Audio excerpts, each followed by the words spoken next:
Hello guys, I'm showing you how we work for the our project for the back plus in the Vanity.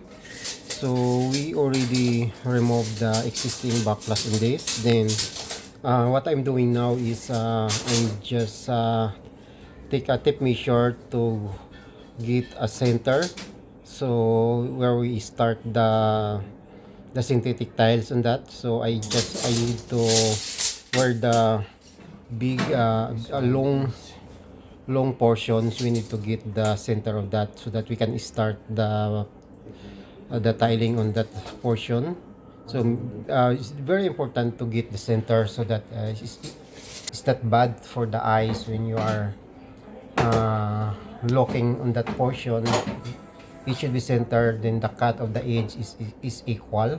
So that's why I need to measure that one. So since this in the center there are water line.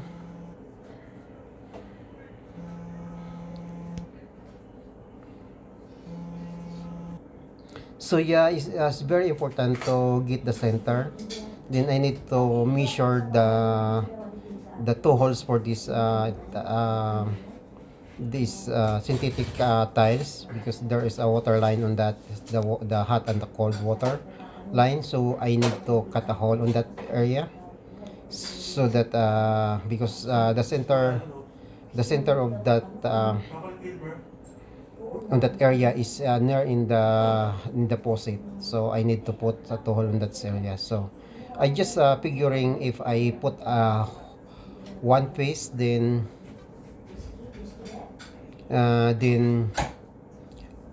or two piece with equal height. But I decided to put first a one piece, then I just add the upper portion so that it can save a lot of tiling. Yeah, because if I cut on the upper portion, but I need to twist, but the tile is have a design, so it will opposite for the design, so it won't work. So that's I decided to put a one piece, then I add another small layer on the top, because this project is just for one piece, and maybe a quarter of the piece in the upper portion. So I decided to put a one piece in this area. So I asked my wife to hold that one because I need to set up my laser. So because it's very important to have a level.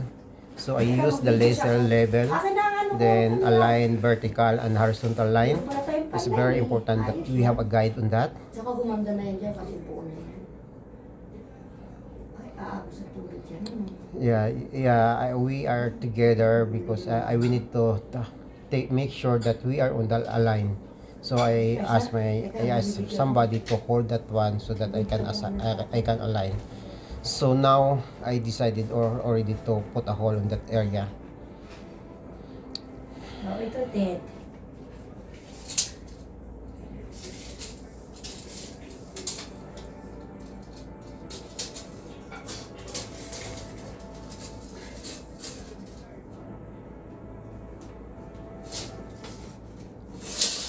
Ayan, nagre-renovate si Papa.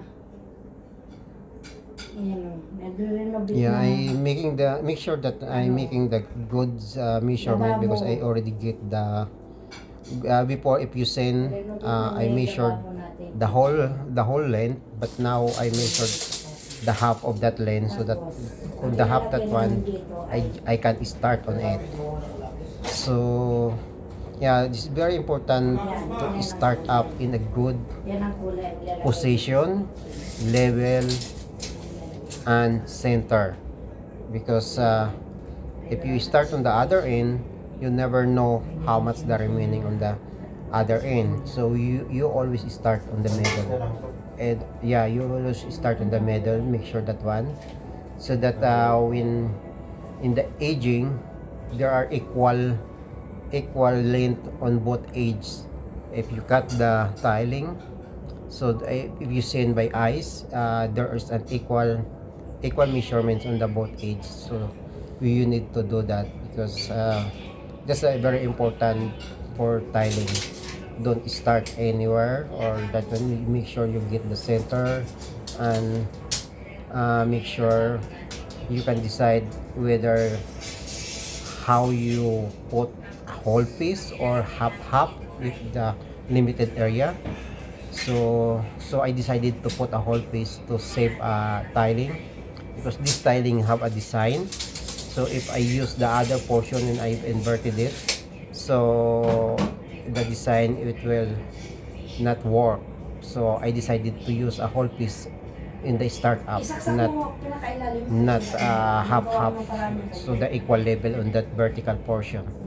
So yeah, so I'm showing you this, guys, for you can look at what's my video, so that this very easy, simple tiling method, because this tiling is a very, there is no need to have a like stick on or a cement to stick the tile. This is a very simple tiling, because synthetic tiling, and there is a adhesive on the back.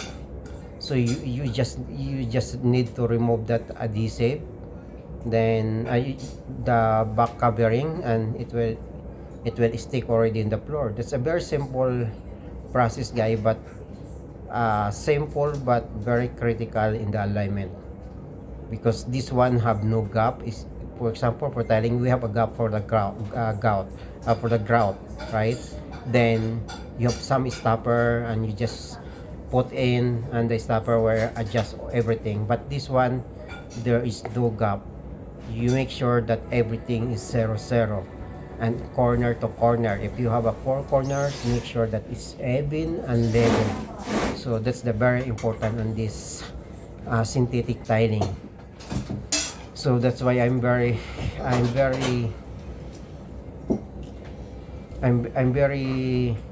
sensitive in start up and where I stop, and the first tile that I need is very level, so that everything when we start, because if something little bit crooked on the first step, first tiling, so everything will follow on that first tiling you have. So make sure that everything is the first one is very straight line with a good squareness, and that's why I use my vertical laser guide.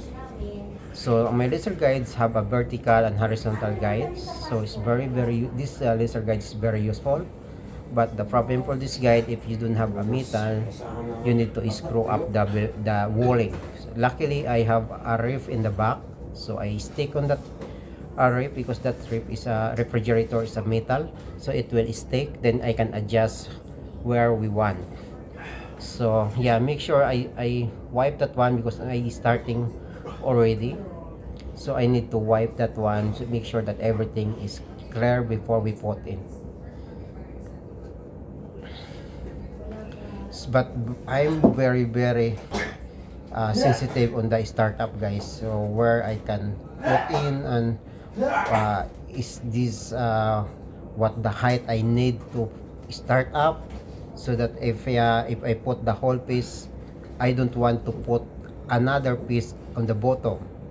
So sometimes the bottom part is not so much level or something, because the old is the house. So we make sure that there is a little bit overlap, because if we level on this portion and the other side is not unlevel, so you can see the gap. So make sure the lowest portion or of the vanity, it should be you measure that one, and you just follow the laser guide, so that everything was covered. So yeah, if you've seen my action in this video, I'm very sensitive for the startup. If you start up already, it will continue continuously.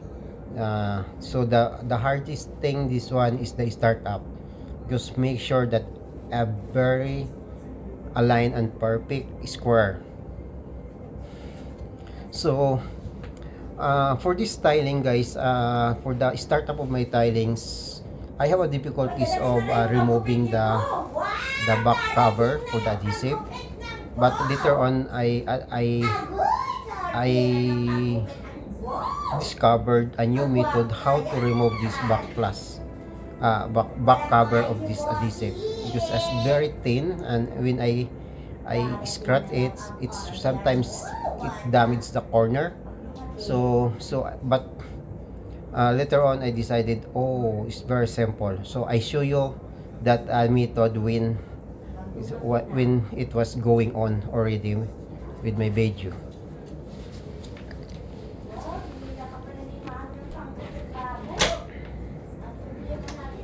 So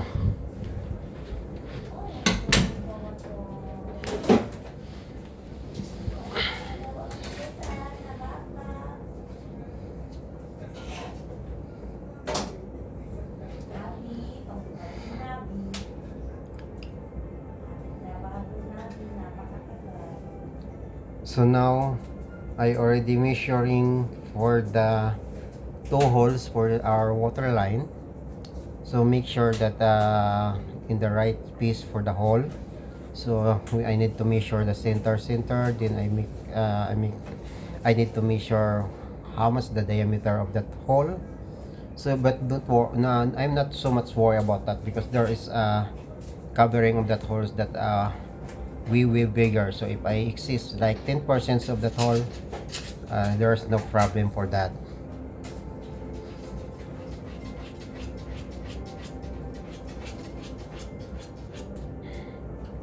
So see, I have already that two holes, and the startup tiles, I already set up the startup tiles. That's a very important guys, the startup. Make sure that everything is aligned, because for this startup, everything was following. So everything is following. So important is if you put this one piece, make sure that very perfect. So yeah, if you see that one guys, I have a difficulties to removing that back covering of adhesive. But later on I discovered a new technique of how to do that one. Yeah, you see that why I already put my startup. So my startup, I use the vertical and horizontal line of my laser, and it was guided that one. So I make sure that it was aligned perfectly, because the second one it will always follow already. So the other side also it will follow everything. So for that, it will easily to continue that one, because I start up in a good alignment. That's the very important guys of tilings. You need to start up in a good alignment.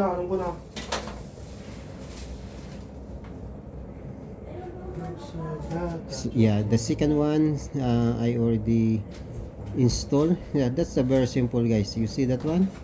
But I'm very careful, because it was I need to stick in on the vanity. I need to, so that the alignment on the upper portion it will level, because the other side was already almost equal to the height of the vanity, but this portion it will little bit low. So the portion of that tilings I need to put in the vanity. So that's why I have difficulties on this portion. I make sure that the height is so much is equal to almost 0 on the top portion.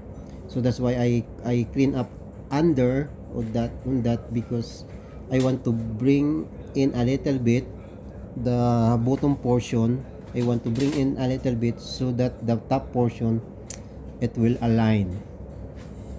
So you can see that one guys. So yeah, I'm very careful for doing this one. So that's why I need to stick in on that area. So but since this portion is a very low in the bottom, so I decided to this one to put in on the other side, because the other side have a big gap. So the other side is there's a minimal gap I cannot put under. So I need to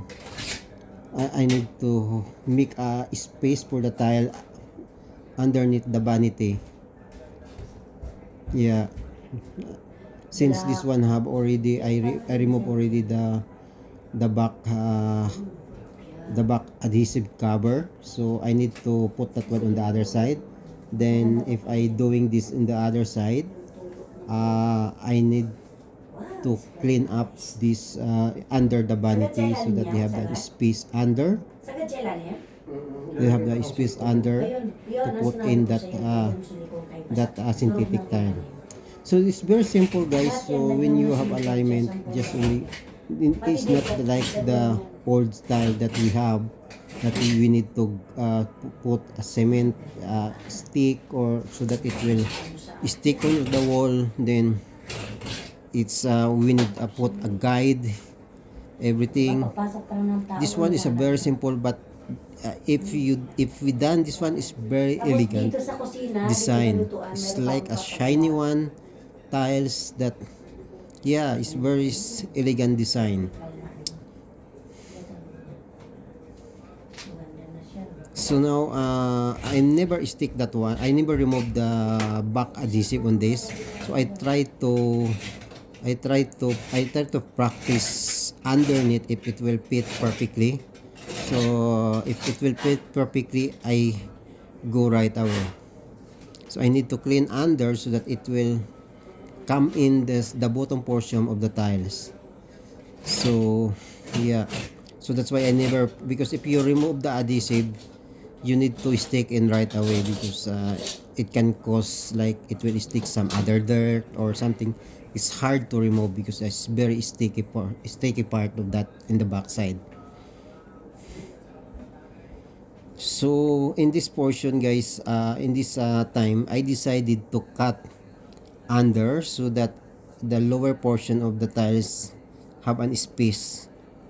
So I use my oscillating saw for that, so that I can cut the walling a little bit, so that in the bottom portion, because I need to follow the line upper, since the lines have the line upper is just my guide. So I need to bring in this style. I don't want to cut the lower portion of this style, so that it's something like it makes also for the water protection. So I decided to bring in a little bit in the vanity. Oh my god, wala pala to. Ang haba na ng ano ko, hindi pa pala na ano na video na ka.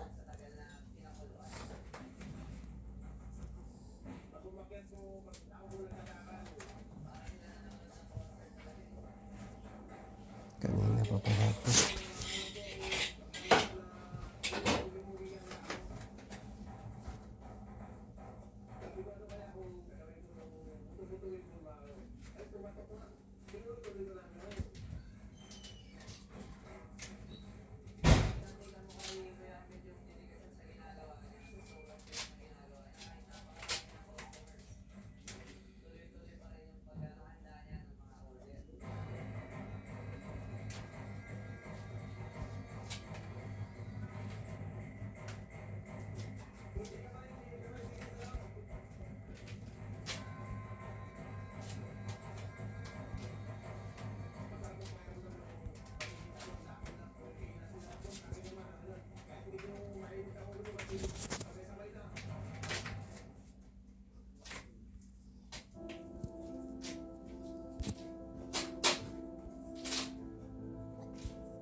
Saksakan. Masaksakan ma. Ha? Tingnan mo. Ah, putang. Saksakan.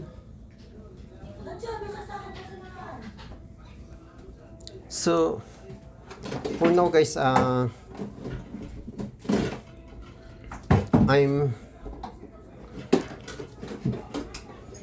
measuring also in the other side and putting a new one piece also. So, and after that, I go on the front side already. So I'm very careful for doing this one, guys. For I make sure that everything is 0 0 in the line on the upper portion.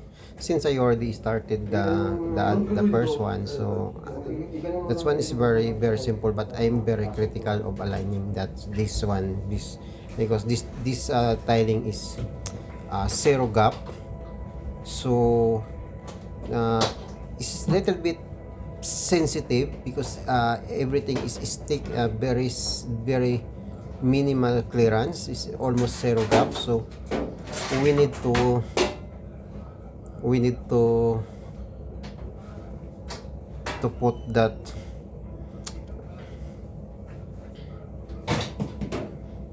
so now guys we're doing some spacing for the underneath of the vanity. We make sure that the tiles is come in the bottom so that there is no gap on the upper portion. So that's why we clean up the bottom portion or the inside portion of the vanity, so that when we put the one piece, it will fit perfectly, and the gap and the alignment of the upper portion is not affected in that portion. So we do some clean up by using my oscillating screw. So I just putting a little bit cap that's enough to insert the synthetic tiles under the vanity. So yeah, because I don't want to cut that one because it's way better looking if there is it will stick in, and we put some finishing caulking after that. So yeah, I don't want to cut that bottom portion. That's why I make a space on that portion, the lower portion, so that it will fit in the tiling under the backplash of the vanity. So Sama ka sa video. ano ba yan? Nakainis naman. Narami na ako.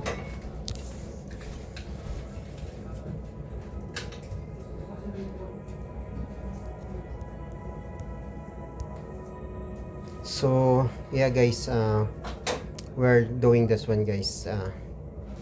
So now we are making another one piece to the other side.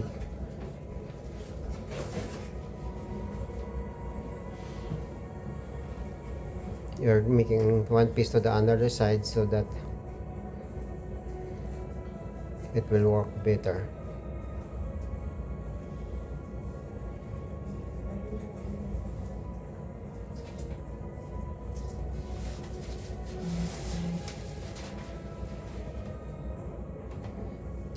This we already removed the back covering, and we need to put that one in the other side already. You see that one? We need to put that on the other side. So because we already clean up that one in the bottom portion of the vanity, so we need to, yeah, you see that one? I'm easily to put in.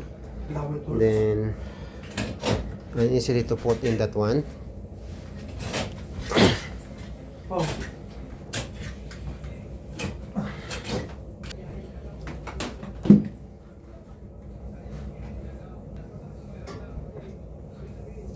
see that one, yeah. So yeah, we already fought that one. So that's the I'm showing this video, guys, to have you a knowledge how to put that one.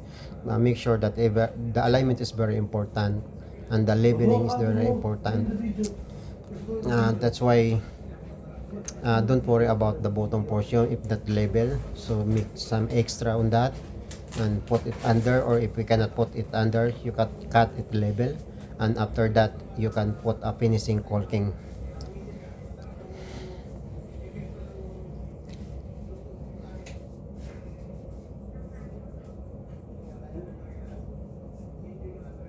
So yeah, I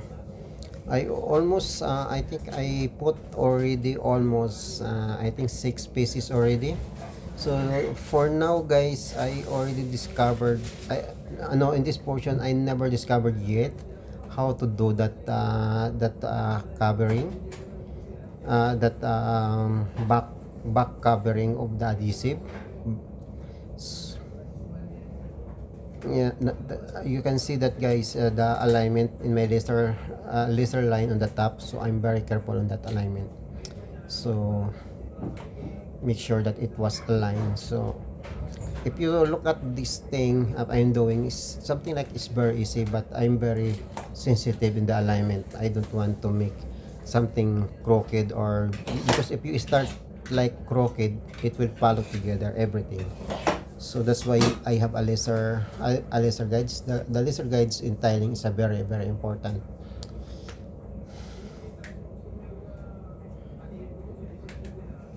You can see that one.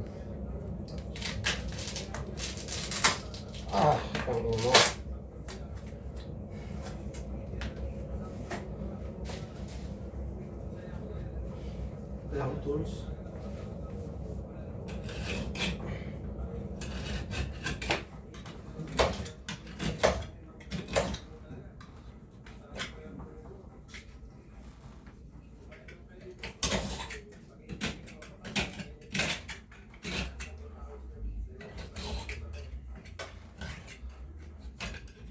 So since the line on the upper side is not, I'm not so confident to do that one, so I need to clean up under.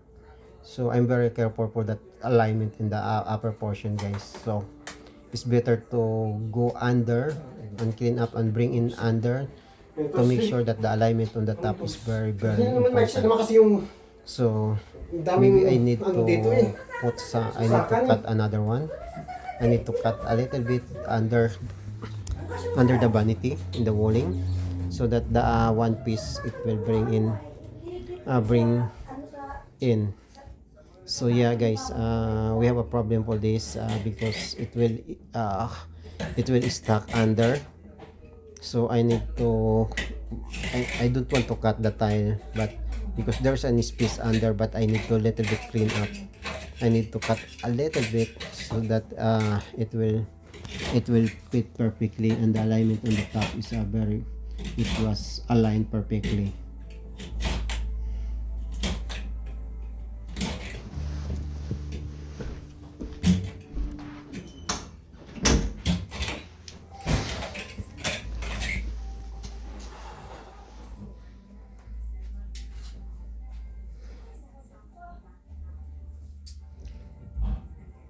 So yeah, guys, I never continue the one that I need to stick it because there's something stuck in under, so I cannot meet the alignment on the top.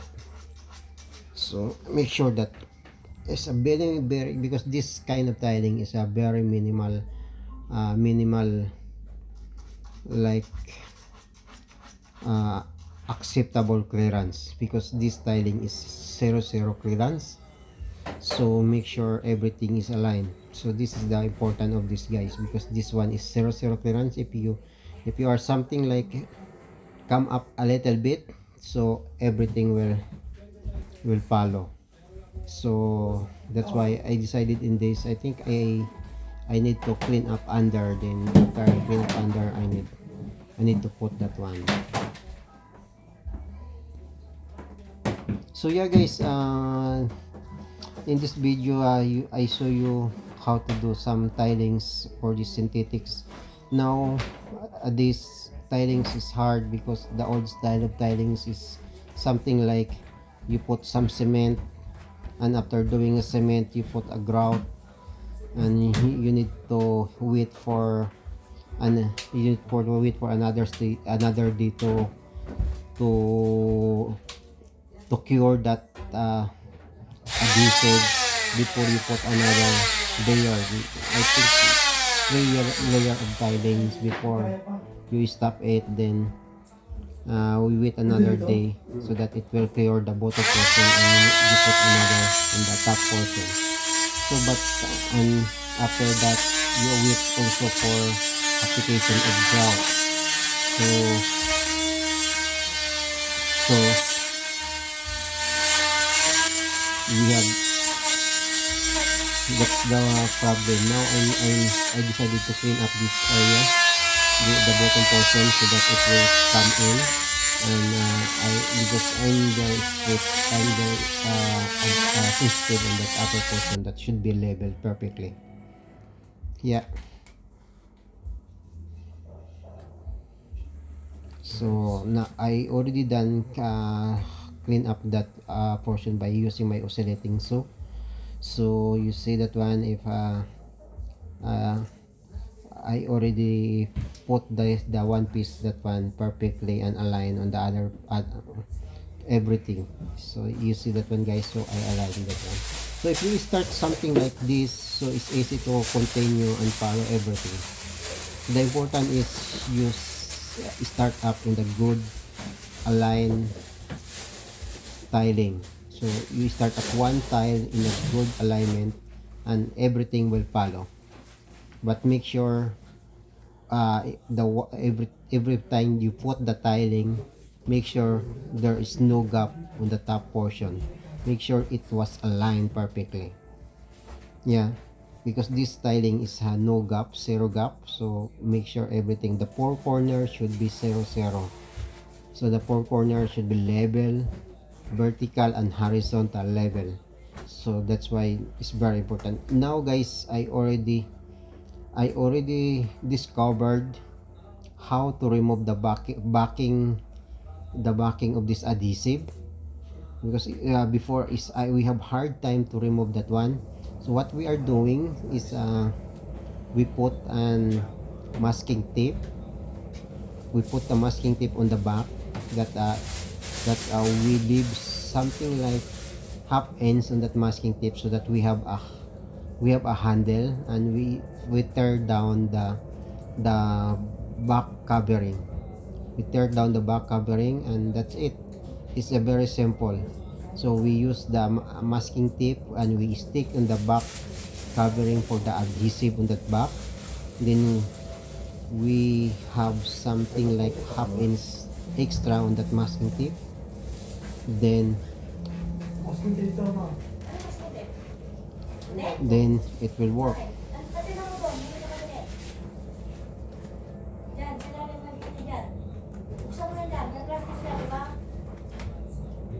You see guys, I'm very easy to I'm way faster that one, because we have before we have a hard time for removing that adhesive.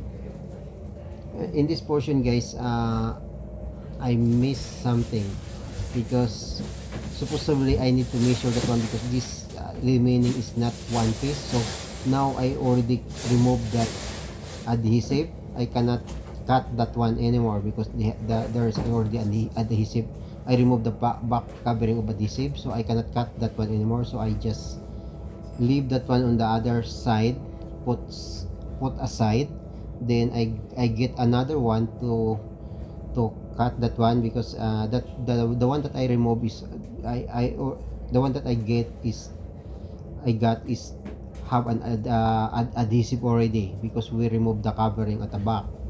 So because I need to cut this one, because the other side is not a whole is not a whole piece. So we need to cut that one, since the other one is have an adhesive, we cannot cut it.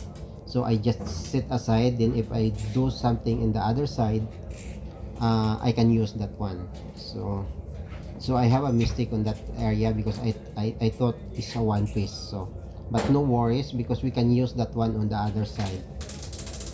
If we are after corner, we can use that one, because that the other side is, we have a lot of one piece on that other side.